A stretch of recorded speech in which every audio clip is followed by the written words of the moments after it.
किसी गांव में सोहन लाल का एक बहुत गरीब परिवार रहता था। कविता, इस बार तो बरसात में हद ही हो गई।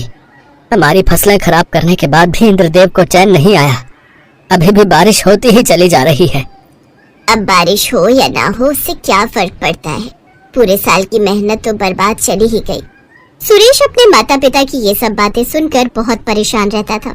वो उसी वक्त बरसात में अपने घर के बाहर चला गया और अपने पानी से लबालब भरे हुए खेतों की तरफ देखकर सोचने लगा, आखिर कब तक ये फसलें हमें खिलाती रहेंगी? भले ही माँ बाप मुझे कुछ कहते नहीं है, लेकिन मेरा तो फर्ज बनता है उनकी मदद करने का। तभी सुरेश के गांव का ही एक दोस्त मुकेश ने उसके कंधों पर हाथ रखा। क्या सोच रहा है सुरेश? अब इन खेतों की तरफ देखने से क्या फायदा? सारी फसलें तो बर्बाद हो गई। तू नहीं समझेगा मुकेश, तेरे पिता जमींदार जो ठहरे। अरे तू क्यों कुछ नहीं करता? क्योंकि खेतों के ऊपर छत तो बनाई नहीं जा सकती और ना ही बारिश पर ही कोई लगाम लगा सकते हैं। मैं इस गांव में रहकर क्या कर सकता हूँ? अपने माँ बाप को छोड़कर तो जा नहीं सकता। अरे तुझे बाहर जाने की क्या जरूरत है? इसी गांव में रहकर कोई काम शुरू कर दे। हर काम को शुरू करने के लिए पैसे लगते हैं और मेरे पास इतने पैसे नहीं है। सोचा था फसल तैयार हो जाएगी तो उन पैसों से कोई दुकान खोलूंगा, पर वो भी बर्बाद हो गई। मेरे पास तेरे लिए एक प्लान है जिसमें कोई पैसा नहीं लगेगा। थोड़ा बहुत पैसा लगेगा तो उसमें मैं तेरी मदद कर दूंगा। ठीक है, बता क्या प्लान है? तेरे घर में तवा तो होगा ही। अपने घर के बाहर ही तू आलू के पराठे, बैगन के पराठे, टमाटर के पराठे ये सब बनाकर बेच। वैसे भी इस गांव में ऐसी कोई दुकान भी नहीं है, बहुत भीड़ लगेगी। सुरेश को ये वाला प्लान थोड़ा ठीक लगा। ठीक है यार, लेकिन थोड़ा बहुत सामान खरीदने के लिए पैसे चाहिए, तो 5,000 रुपए तू अपने पिता से मुझे दिला देना। अगले दिन मुकेश उसे लेकर अपने पिता के पास गया। वो गांव के जमींदार थे। ठीक है, तुम इसी गांव के हो, तुम्हारे पिता को भी मैं जानता हूँ, तो मैं तुम्हें पैसे देने के लिए तैयार हूँ। लेकिन अगर 3 महीने के अंदर तुम मेरे पैसे ना लौटा पाए तो मुझे गुंडा मत कहना, समझे? अरे पापा, ये आप कैसी बातें कर रहे हैं? ये आपका पैसा लेकर कहाँ भाग जाएगा? ये तो मुझे भी पता है कि ये कहीं नहीं भाग जाएगा। बिना मेरी परमिशन के इस गांव से कोई नहीं भाग सकता, लेकिन मुझे मेरे पैसे तो टाइम पर चाहिए। फिर चाहे तेरा दोस्त हो या फिर खुद तू ही क्यों ना हो, ऐसे ही मैं जमींदार नहीं बन गया बेटे। सुरेश के पास और कोई रास्ता नहीं बचा था। उससे अपने घर की हालत देखी नहीं जा रही थी, इसलिए वो जमींदार की बात मान गया। ठीक है चाचा, मुझे आपकी बात मंजूर है। अगर मैं 3 महीने में पैसे ना दे पाया तो आपको जो सही लगे वो मेरे साथ कर लेना, क्योंकि अगर मैंने कोई धंधा शुरू नहीं किया तो वैसे भी मेरे परिवार के पास मरने के अलावा कोई दूसरा चारा नहीं बचेगा। तो इस तरह से जमींदार ने मुकेश को 5,000 रुपए दे दिए और एक पेपर पर साइन भी करवा लिया, जिस पर लिखा था कि अगर मैं 3 महीने में पैसे नहीं दे पाया तो जमींदार साहब मेरे साथ कुछ भी कर सकते हैं। अब तो आराम से जा। 3 महीने क्या, कुछ ही दिनों में तू मेरे पिता के पैसे वापस कर देगा, क्योंकि इस गांव में फास्ट फूड की वैसे भी कोई दुकान नहीं है। बरसात में पराठे और चाय सभी लोग खाएंगे तेरे पास आकर। लेकिन कहते हैं ना, जिस इंसान को समस्याएं घेर लेती हैं, फिर समस्याएं उसका पीछा इतनी जल्दी नहीं छोड़ती। वहीं अगर किसी इंसान के पीछे सफलता एक बार पड़ जाती है तो फिर वो सफलता भी उसका पीछा नहीं छोड़ती।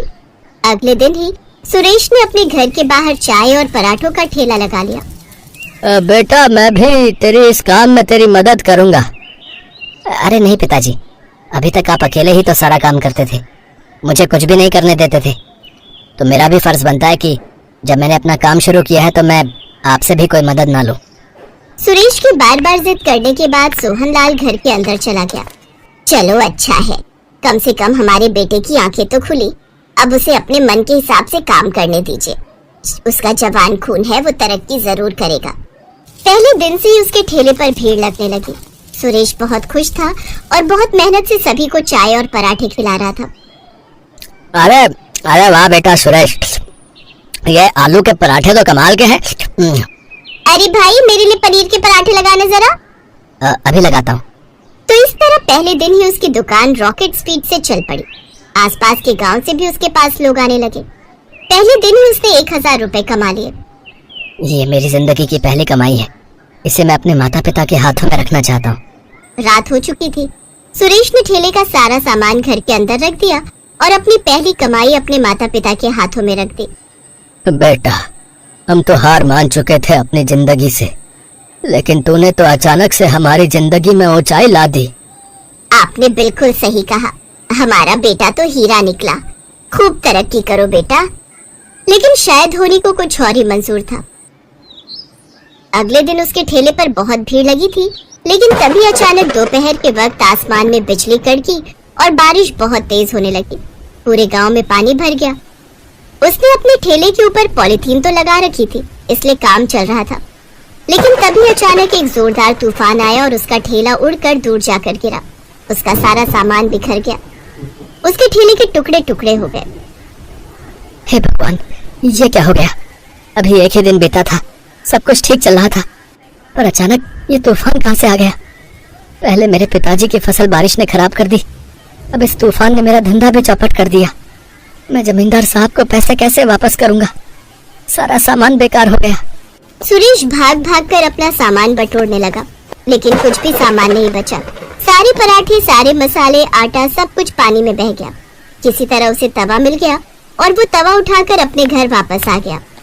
बेटा तू परेशान मत हो, सबसे अच्छी बात तो ये है कि तेरा धंधा चलने लगा था। अब अगर तू दोबारा बारिश के बाद जब भी काम शुरू करेगा तो शुरुआत से ही तेरा काम चलने लगेगा। धंधे में ये सब तो होता ही है, और तूफान तो पूरे गांव में आया है, ये बात जमींदार को भी पता है। लेकिन जब जमींदार को पता चला कि तूफान की वजह से उसका ठेला और उसका धंधा बर्बाद हो चुका है, तब उसने अपने मुनीम से कहा, उस छोकरे का धंधा तो बर्बाद हो गया मुनीम साहब, और ये बरसात तो कई महीनों तक चलेगी, तो वो मेरे पैसे नहीं दे पाएगा। तो ऐसा करो, उसके माँ बाप को उठा लो, उसके माँ बाप को हमारी हवेली के काम पर लगा दो और उसकी माँ को मेरे पास छोड़ दो। मुनीम जी तुरंत अपने आदमियों को लेकर सुरेश के घर पहुंच गए और सुरेश के पिता और उसकी माँ को उठा ले गए। जब सुरेश घर वापस आया तब उसे ये सब बातें पता चली और वो भागकर जमींदार के पास चला गया। अरे चाचा, ये आपने क्या किया? आपने मेरे माँ बाप को उठा लिया, अभी तो 3 महीने भी नहीं हुए, फिर आपने ऐसा क्यों किया? ये बारिश कई महीनों तक नहीं रुकने वाली, और अगर बारिश रुक भी गई तो दोबारा से तू अपनी दुकान कैसे चालू करेगा? क्योंकि अब तो कोई भी तुझे पैसे नहीं देगा। इसलिए जब तक मेरे 5,000 पूरे नहीं हो जाते तब तक तेरा बाप मेरे यहाँ काम करेगा, और तेरी माँ का क्या करना है वो तो अच्छी तरीके से जानता है। तू जवान हो चुका है, ये तो पता ही होगा। अपनी माँ के बारे में ये सुनकर सुरेश को बहुत गुस्सा आया। वो जमींदार को मारने के लिए आगे की तरफ बढ़ा, लेकिन तभी उसके आदमियों ने उसे पकड़कर खूब पीटा। उसके माता पिता अपने बेटे को मार खाता देखते रहे, लेकिन कुछ कर नहीं पाए, क्योंकि वो दोनों जंजीरों में जकड़े हुए थे। मुकेश को भी उन लोगों ने बांध रखा था। सुरेश वापस अपने घर आ गया। उसने अपने हाथ में तवा पकड़ रखा था। हे भगवान, मुझे तो लगा था तू सबके साथ न्याय करता है, पर यह कैसा न्याय है? जो इंसान सबके साथ बुरा करता है उसके साथ तो हमेशा अच्छा होता रहता है, और जो इंसान अच्छाई के रास्ते पर चल रहा था उसे तो बर्बाद करने में एक कसर भी नहीं छोड़ता। जब मेरे परिवार के साथ इतना बड़ा करना ही था तो हम तीनों को जान से ही मार डालता। ये कहते कहते गुस्से में सुरेश ने अपना तवा जमीन पर पटक दिया, लेकिन वो तवा टूटा नहीं, बल्कि उस तवे से एक आवाज आई, बेटा, ऊपर वाला किसी के साथ गलत नहीं करता। पाप का घड़ा एक दिन भरता जरूर है, और आज भर चुका है। अब ये तवा साधारण तवा नहीं रहा, बल्कि जादुई तवा बन चुका है। इसे ऊपर वाले की भेंट समझ। तू अपने घर के बाहर चबूतरे पर एक बार फिर से पराठे की दुकान खोल। इस तवे को जैसे ही तू अपनी उंगलियों से छुएगा वैसे ही पराठे बनकर तैयार हो जाएंगे। जिस भी पराठे का नाम लेगा वही पराठा बनकर तैयार हो जाएगा। पर अगर तुमने किसी के साथ गलत किया तो इस तवे की शक्तियां खत्म हो जाएंगी। अगले दिन जब बारिश कम हुई तब उसने बाहर चबूतरे पर ही अपनी दुकान लगा ली। वो जितनी बार उस तवे को छूता उतनी बार एक पराठा बनकर तैयार हो जाता। ऐसे करके उसने हजारों पराठे तैयार कर लिए और लोगों की भीड़ फिर से लगने लगी। 2 दिन के अंदर उसने जमींदार को ब्याज सहित पैसे लौटा दिए। मुकेश ने अपने पिता का घर हमेशा के लिए छोड़ दिया और सुरेश के साथ मिलकर खुशी खुशी काम करने लगा।